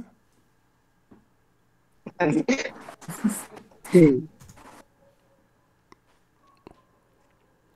toujours là, Laura? C'est ce que je vous dis, ça vous intimide ou ça vous impressionne?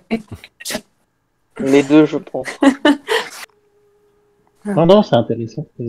Et pour revenir aussi à la question du coup que je vous avais posée tout à l'heure sur le fait, est-ce que vous avez déjà été voir ces gens-là? C'est par rapport à l'idéal. C'est-à-dire que souvent, quand on pense qu'une personne a confiance en elle, on l'idéalise. C'est-à-dire qu'on idéalise la confiance en soi. On se dit, la confiance en soi, c'est ça. Et tant que vous n'arriverez pas à arriver à votre idéal, vous n'aurez pas confiance en vous. Parce que vous dites, c'est ça la confiance en soi. Alors que la confiance en soi, c'est plein de choses. Comme on peut le voir là pendant le live, c'est vraiment plein de choses. Et tant que vous n'irez pas en fait voir la personne, lui poser la question, lui dire, écoute, je trouve que tu as confiance en toi. Vraiment, pour moi, tu représentes la confiance en toi. Comment est-ce que tu en es arrivé là? Alors, il y a 80% de chances que la personne elle vous dise, ah bon, tu penses que j'ai confiance en moi?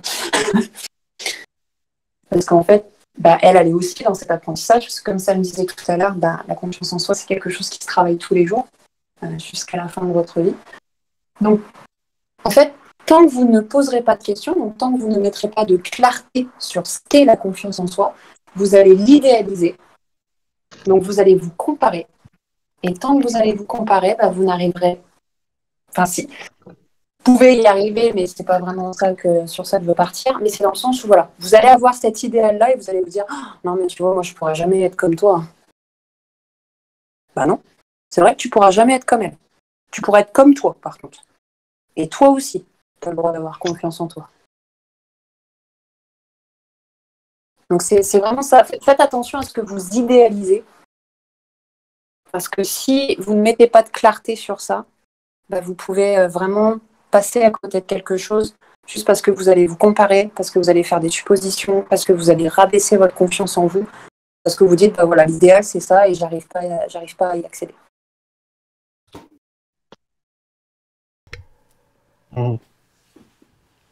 Magnifique. On va tendre vers la fin. Moi, je vais devoir vous laisser. Ça fait déjà 1h30 qu'on est en live. Il est presque minuit chez moi. Alors, j'aimerais m'assurer qu'on fasse un petit tour avec tout ce qu'on a dit là, par rapport à ce qui a été dit ici avec tout le monde. Je ne sais pas si vous aimeriez partager peut-être des points clés que vous avez retenus, des choses qui ont été importantes pour vous, des choses qui vous ont débloqué quelque chose, une prise de conscience. Quelque chose qui vous a aidé en particulier? Moi, j'ai adoré les deux phrases, l'action élimine le doute et la connaissance conquiert la peur. Moi, ça résume bien, je trouve que c'est beau ça. Ouais. C'est une très bonne combinaison pour définir ce qu'est la confiance en soi. Ouais. Parce que le doute, c'est l'opposé de la clarté, donc oui. Et puis de passer à l'action, oui. Effectivement, c'est un point clé pour tout ça. Autre chose?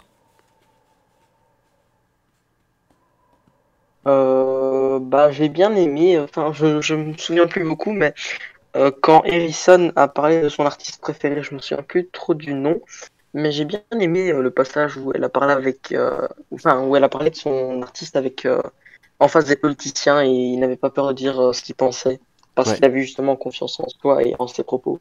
C'est Jérémy Ferrari? C'est ça. Oui, c'est ça, exactement. C'est ça que j'ai bien aimé. Et d'ailleurs, juste petit aparté aussi, et après je vous redonne la parole. La confiance, mis à part la confiance en soi, c'est quelque chose qui se donne aussi. Si vous voulez que les gens vous fassent confiance, apprenez à leur en donner. Alors ça, c'est un autre sujet. Je pense que la prochaine fois, on fera plus de choses là-dessus.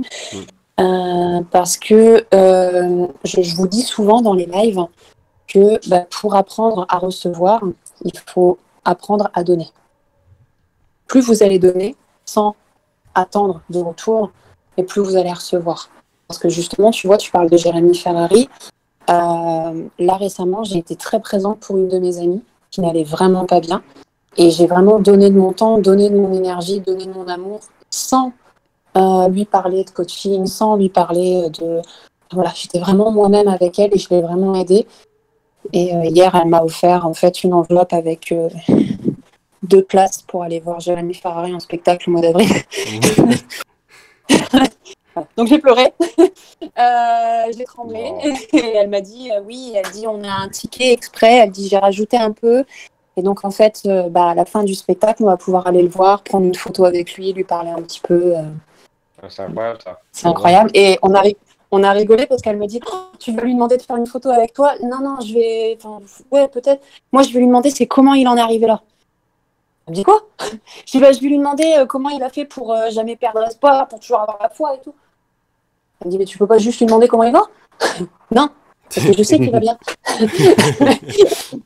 mais c'est quelqu'un que j'admire. Donc j'ai envie d'avoir ce truc. Ce sera beaucoup plus important pour moi qu'une photo, quoi. Parce qu'une photo, ouais, je vais juste la regarder, je vais me dire, oh putain, j'ai passé un bon moment. Alors que s'il me donne ça, bah, en fait, il va juste me donner une leçon de vie, tu vois.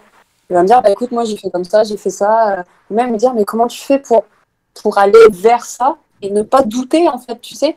Parce qu'il faut voir ce qu'il dit. Hein. Et je crois que d'ailleurs, il a répondu à cette question un jour en spectacle, où justement, en fait, là, il faisait un sketch sur la communauté LGBT, qui d'ailleurs, je vous conseille vraiment d'aller le voir, parce que non seulement il est à mourir de rire, mais il est aussi très constructif. Et en fait, la personne qui est avec elle lui dit mais non, tu peux pas parler comme ça des LGBT. Enfin, on va prendre tes phrases hors contexte, on va les placer dans un truc. Demain, enfin voilà, t'es sur Twitter, t'es machin. Et lui dit oui, mais c'est ça que vous n'avez pas compris, c'est que moi, personne peut m'atteindre parce qu'en fait, je dénigre tout le monde. Il dit c'est ça que vous n'avez pas compris, c'est que vous prenez une communauté ou une religion et vous la dénigrez. Moi, je fais ça avec tout le monde. Il dit c'est pour ça que ça passe. Donc voilà. Donc juste pour revenir là-dessus, apprenez à donner et vous verrez que en fait, le fait de recevoir, ce sera vraiment un super résultat. Parce que pour moi, ça l'a été en tout cas. C'est vrai que techniquement, ce que tu es en train de dire, c'est vraiment parce que tu vois, en règle générale, quand par exemple, je vais prendre un exemple peut-être un peu gore, mais si vous tuez quelqu'un, vous serez pris comme fautif du meurtre d'une personne. Mais si c'est la guerre et que vous tuez plein de monde, et ben, vous serez moins fautif que si vous avez tué qu'une seule personne. C'est exactement ça, et c'est exactement le message qu'il a voulu faire passer, de dire, ben voilà, moi je le fais avec tout le monde en fait, et tout le monde pense que c'est un connard fini, parce qu'il dénigre vraiment tout le monde, mais il faut savoir que par contre ce mec-là, bah, derrière il est HPI, donc il est haut potentiel émotionnel, il a suivi nos psychiatries pendant très longtemps. J'ai dit quoi? HPI, c'est intellectuel. J'ai pas dit intellectuel? Tu as dit émotionnel. Ah, pardon, je me suis trompée avec HPE. Donc, c'est un HPI, en effet, haut potentiel intellectuel, merci.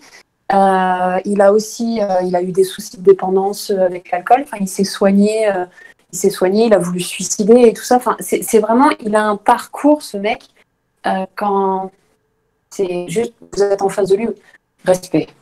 Voilà. C'est limite, je pense que c'est le mec que vous pouvez admirer et qui peut vous intimider en même temps. Tellement il a une présence. Mais en effet, tu as totalement raison, Fury.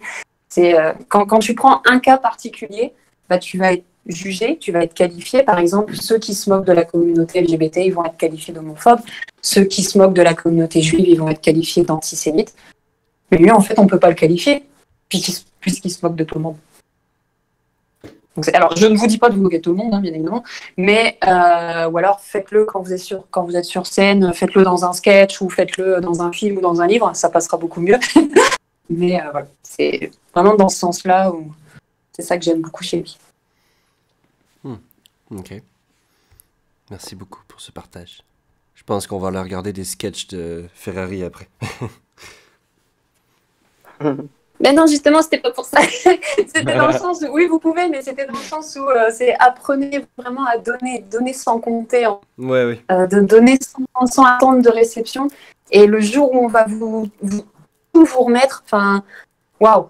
Je vous dis, moi, quand j'ai ouvert l'enveloppe, je m'attendais pas du tout à ça, en fait, parce que je m'attendais pas du tout à un cadeau. J'avais aucune attente par rapport à l'aide que je lui avais donnée. Je le faisais vraiment par amour, parce que et d'ailleurs, Sam m'a posé cette question-là un jour où il m'a dit pourquoi tu veux être coach, et j'ai jamais su lui répondre. Et quand je vois mes amis souffrir comme ça, dans ma tête, je me dis mais c'est pour ça en fait que je veux être coach, parce que je veux plus voir cette souffrance-là qui naît de malentendus ou d'incompréhension entre les gens, parce que c'est trop en fait. Et donc juste donner et vous verrez, ça va être juste être waouh, parce que moi la réaction était voilà, j'avais pas de mots, j'ai juste pleuré, je lui ai fait un câlin en disant mais je vais vraiment voir Jérémy Ferrari en vrai. Elle m'a dit oui. Ok. Et même là, j'ai encore du mal à réaliser. Mais... Donc apprenez à donner, vous recevrez de la meilleure des façons. Oui. D'ailleurs, j'avais pas vu, il y a Flamme qui avait écrit un message pour parler de son modèle.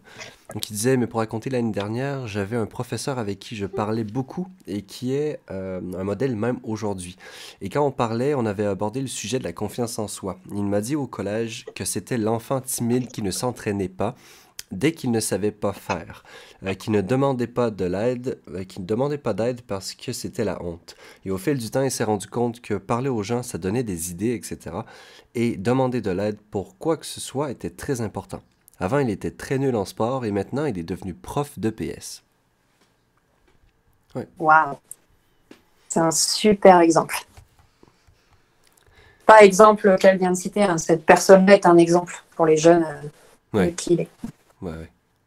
Bravo. Et encore une fois, hein, c'est... Non, désolé, j'ai perdu le fil. J'allais dire un truc, mais j'ai perdu le fil. Et donc, pour continuer vers la fin, pour terminer, est-ce qu'il y a d'autres personnes qui aimeraient partager des trucs que vous avez retenus, que vous avez trouvé importants, des prises de conscience? N'importe quoi, hein, aussi petit que ce soit. Si ça vous a touché, vous, ça peut toucher quelqu'un d'autre aussi.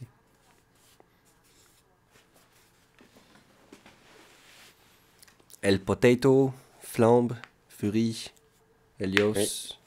Lou, Petite Brune, une fille et ses pensées. Clara? Il n'y a pas l'air. Ok, mais sinon vous pouvez aussi l'écrire dans le salon Récap Live qui est juste au-dessus du salon ici. Vous allez pouvoir réécrire des trucs que vous avez retenus, des trucs qui vous ont touché, etc. Et là-dessus, le live devrait avoir été enregistré d'une manière propre pour une fois. Donc, je vais faire de mon mieux pour le publier dans les jours qui suivent. Et puis sinon, ben, on se retrouve la semaine prochaine. Et vous pouvez rester entre vous si vous voulez, c'est juste que chez moi, il commence à être très tard. Mais, Je vais y aller aussi, moi, pour ma part. ok. Bon, ben là-dessus, ben, je vous remercie à tous énormément pour votre participation, pour tout ce que vous avez dit, pour votre écoute aussi, bienveillante. Et merci à toi, Laurent, encore d'être venu et d'avoir partagé tout ça. Mais de rien. Mais de rien, en espérant Merci à vous. faire ça très bientôt. Oui, ben, j'ai beaucoup de gratitude de revoir autant de gens sur les lives et d'avoir autant de participation. C'est extrêmement plaisant de pouvoir partager autant de choses avec vous. Et voilà, j'espère que ça va continuer encore très longtemps tout ça. Mon ego te répondrait de rien. Ouais. C'était très très intéressant. Merci beaucoup. Et puis merci Sam d'avoir cette patience de me supporter à chaque live. Et puis voilà. Merci pour tout. Merci à vous tous. Je vous souhaite une très très bonne soirée. J'espère qu'on se reverra très bientôt pour un autre sujet. N'hésitez pas aussi, je ne sais pas si Sam, tu avais continué à faire ça, mais s'il y a des sujets sur lesquels vous aimeriez parler, en fait, parce que nous, on arrive un peu avec des sujets, même si c'est quand même des sujets qui parlent à tout le monde. Peut-être que vous, il y a un truc, un sujet plus précisément sur lequel vous voulez échanger, sur lequel vous voulez avoir des anecdotes, sur lequel vous voulez avoir des clarifications, etc. Donc n'hésitez pas à nous dire, voilà, ce serait cool si on pouvait parler de ça. On sera toujours ouvert. Ouais, j'ai trouvé un robot qui peut faire des sondages et des sondages sur lesquels tu peux rajouter ta propre réponse. Fait que les gens vont pouvoir proposer des trucs.